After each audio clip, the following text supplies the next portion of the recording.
Part 1. Chapter 1. 7 years later. Isika looked nothing like her father. It was an awareness that had always hummed underneath the regular work and sleep of her daily life. Something the neighbors watched and gossiped about, something she brooded about during the evening offering, peeking from beneath her eyelids as she bowed her head. Isika's skin was dark, like the large, sooty garden moss. Her father had long, papery limbs, pale as the moon. Lately, her father's face had a gray tint that alarmed Isika. He was sick, possibly dying. That day, the day everything changed, 14-year-old Isika was already familiar with fighting off fear. The morning started out like every other morning in the worker village. When dawn came, she woke, put on her outer dress, and rolled her sleeping mat to store it in the corner of the room. She left the house on soft feet to begin the day's work. Her 7-year-old sister Iba had finally settled into sleep after a restless night that involved a lot of murmuring and thrashing about, until Isika had been tempted to tie her sister's legs together. The house was quiet. Outside, the sky was pink, the light barely bright enough to outline the walls. But already Isika's youngest brother Kital was out playing. He threw a ball for a street dog, hurling it again and again with his thin arms. He grinned every time the mangy dog brought it to him. "You know you're not supposed to play with them," Isika told her little brother, her voice stern, and he turned. For a moment his eyes were wide with guilt. Then he grinned at her, his dimples appearing and disappearing in his small face. He knew Isika wouldn't stop him or tell on him, so again he threw the ball as far as his short arms could manage, and laughed as the dog ran for it. Street dogs were like rats to the worker people, but Kital had always loved them. If he could get away with it, Kital fed them tiny bits of fat from his meat when he thought no one was watching, and Isika didn't have the will to keep him from doing as he wished. Kital was only 4 years old, and he was the boy of her heart. Their mother had died soon after he was born, and Isika had raised Kital from the time he couldn't even pick his head up off her shoulder. She knew every part of him, from his high, round forehead to his tiny, square brown toes. She touched him briefly on the head, something workers were only allowed to do to a younger person, and walked across the yard to reach the tall iron gate. Their family wall was broken, which was how the dogs got in. But keeping the gate closed was one of the strictest rules of the workers. It was how they kept the sacred boundaries, how peace remained in the village. Each family had its own island with honored borders that other workers did not violate. It was wrong to tread on another person's home ground. As soon as Isika left the walls of her family's ground, a familiar weight settled on her. She looked down the long road that swept from the temple and the priest's grounds toward the village square, out to the harbor beyond the village. Walls of different shapes, heights, and thickness lined the road, separating each family's ground from the ground beside it. Every family wore the responsibility for its own walls, but no family had lifted a finger to build them. The walls were gifts from the goddesses, breathed straight from the 4 deities without help from the people of the village. Isika had seen it happen. Waking in the morning, you might find a foot added to a neighbor's wall that hadn't been there the night before. The walls were a blessing, and Isika assumed that their wall remained broken because of her father's sickness. The goddesses were visiting some kind of anger on her family. Many eyes turned toward her as she walked. Even though she was as familiar as the sun to the people on her street, they always stared at her, one of the 4 black-skinned villagers, before giving the traditional nod and looking away politely, eyes on the dust at their feet. Isika nodded back, looking down as well. Holding eye contact was impolite, a violation almost as bad as walking on another person's ground, something Isika's father had spent years trying to get through Isika's head. When she was younger and her mother was still alive, eyes had fascinated Isika. Her mother's eyes were black as the night sky, and they shone like mirrors in moonlight or sunlight. Isika's eyes were dark brown, and her father's eyes were light gray, startling with black rims around the irises. Some people in the worker village had eyes that were blue, or even a mix of green and blue. Isika longed to stare at all the different colors, to study the rays that seemed to sit in some people's eyes, blooming like flowers.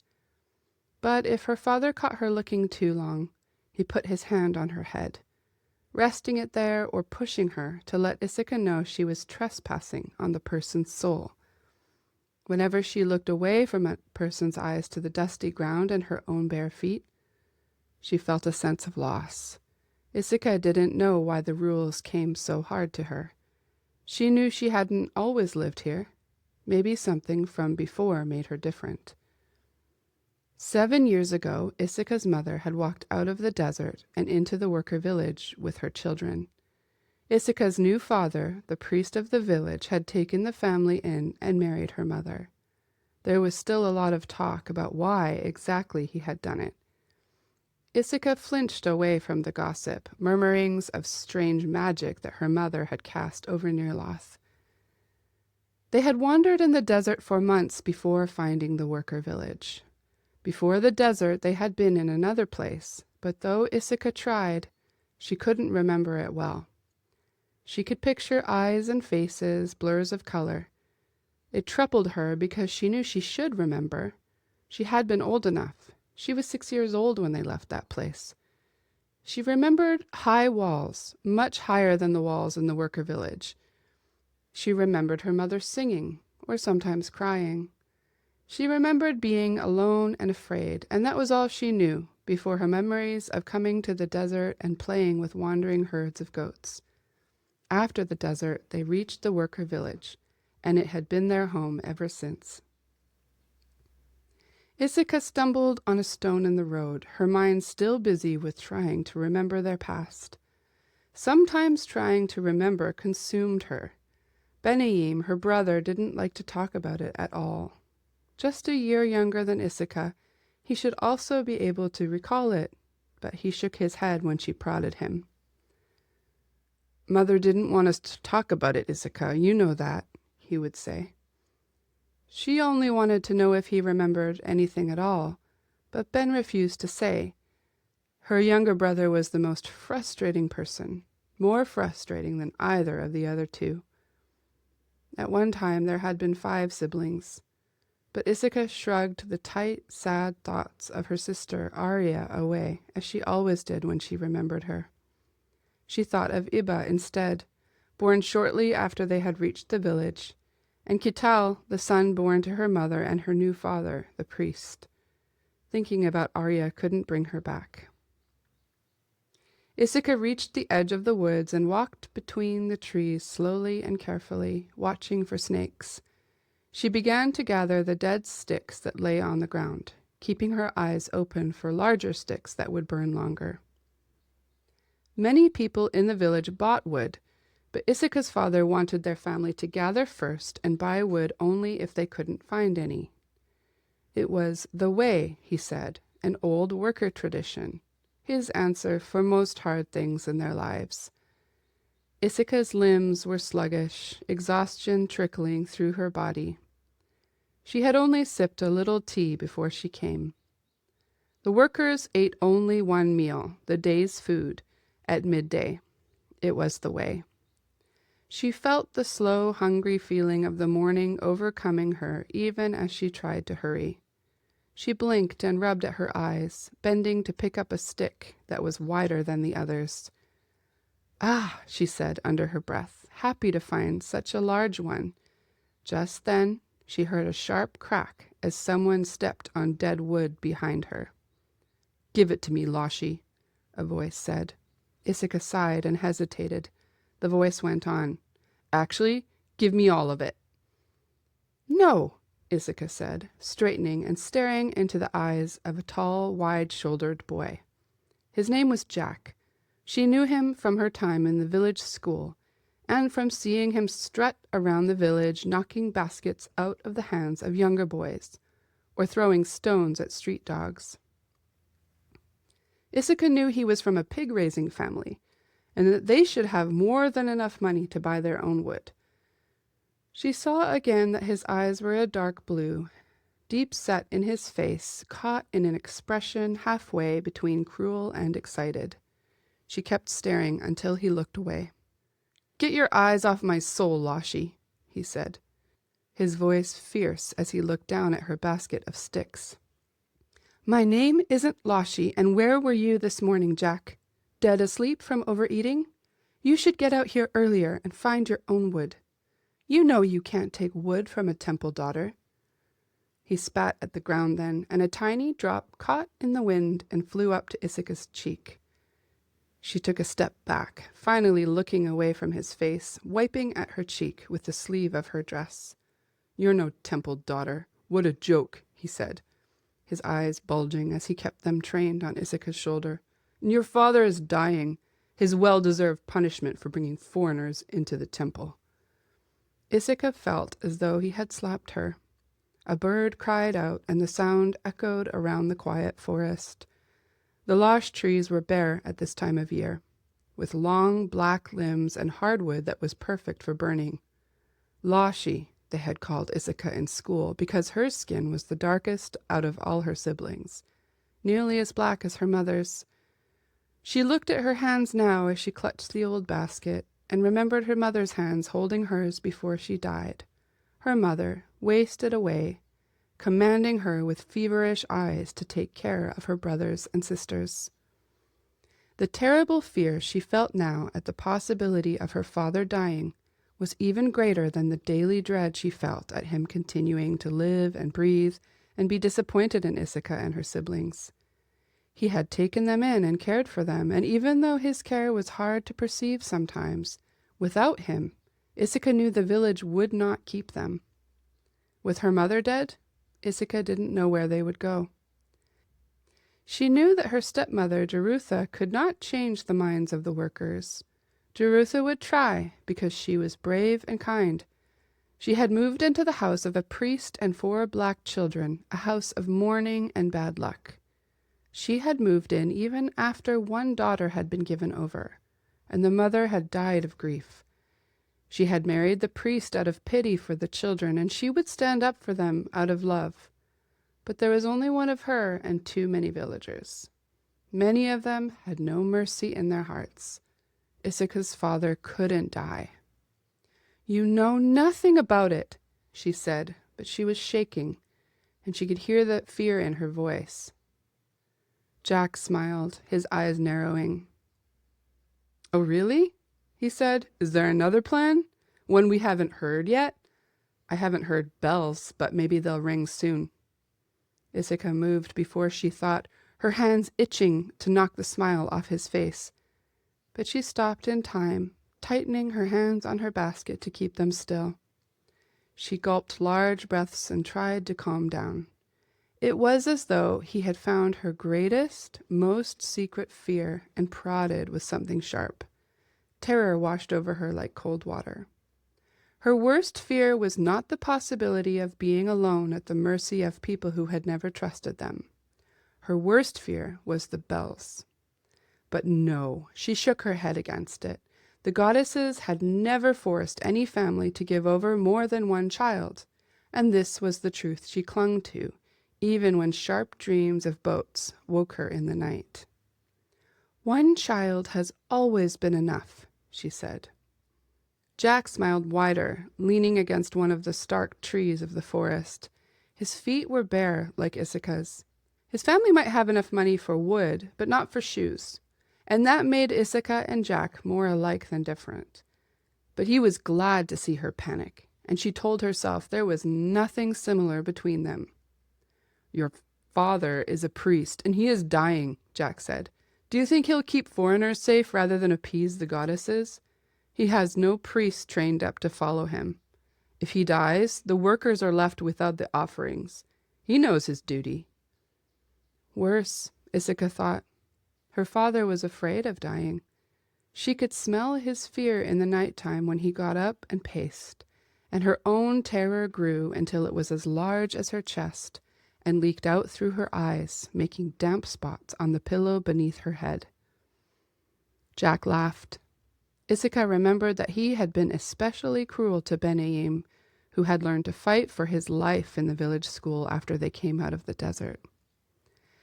Jack reached out and pulled the basket from her shaking hands. He emptied every stick but one into his own basket. "I'll be waiting for the bells," he said. And he was gone, stomping away through the forest. Isika could hear him long after she couldn't see him anymore. She began to gather wood again, taking deep breaths to calm herself and drive back her anger. The sun was barely up, and already it was hot on her head, so she put her headscarf on, tucking it under her heavy hair. After another half-hour, she felt she had enough. Her stepmother had slipped a few coins into her dress pocket the night before. "In case you can't gather it all," she had said, and Isika decided to buy the rest of the day's wood. Her father would never know. He wasn't the same as he had been in the past, when he oversaw absolutely everything. Since he had become sick, he rarely checked the wood to see if it was forest wood or the shorter, neater logs the woodmen sold in the market. Isika put her basket on her shoulder and left the forest to walk on the road.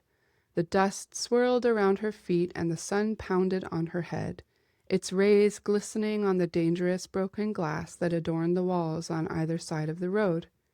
The houses behind the walls seemed heavy and quiet, as though no one was in them. But Isika knew people lived behind the closed doors. She watched the wall glass sparkle in the sun until she reached the market square. She wandered through the market and bought tomatoes from Faiza, the kind woman with the bright red hair who always pressed her hand gently as she passed Isika her change. The tomato seller had been friendly with Isika's mother. Then Isika bought goat milk from the man with the long nose who had repaired the temple roof 2 months ago. His twins were sleeping under a tent behind him while his wife sat spinning goat wool. She looked at Isika briefly, nodded, and looked away. "May your eyes be guarded," the man said in the traditional greeting. He passed her the goat milk in a leather bag. "And your speech kept safe," Isika replied, taking the bag and handing him a few coins. She wandered around the market as long as she could, purchasing a bag of wheat to pound and a small packet of meat for the day's meal. She would help Jerutha harvest greens from the garden plants that still struggled along in the season of hot sun. At home, she let herself in through the gate and brought the wood to the kitchen. Jerutha was standing over the sink, washing dishes. She leaned over to lift more plates from the pile on the bench beside her and sighed. Her belly was round, and Isika knew her back hurt her. Her time was growing near. Together, she and Isika had been preparing the birth space, a small room on their grounds, the custom for worker women when they gave birth. Isika laid the sticks beside Jerutha on the floor and bent over to make the cooking fire in the grate. They would begin cooking the day's meals soon. But Jerutha turned to Isika as she pulled the larger sticks from the basket.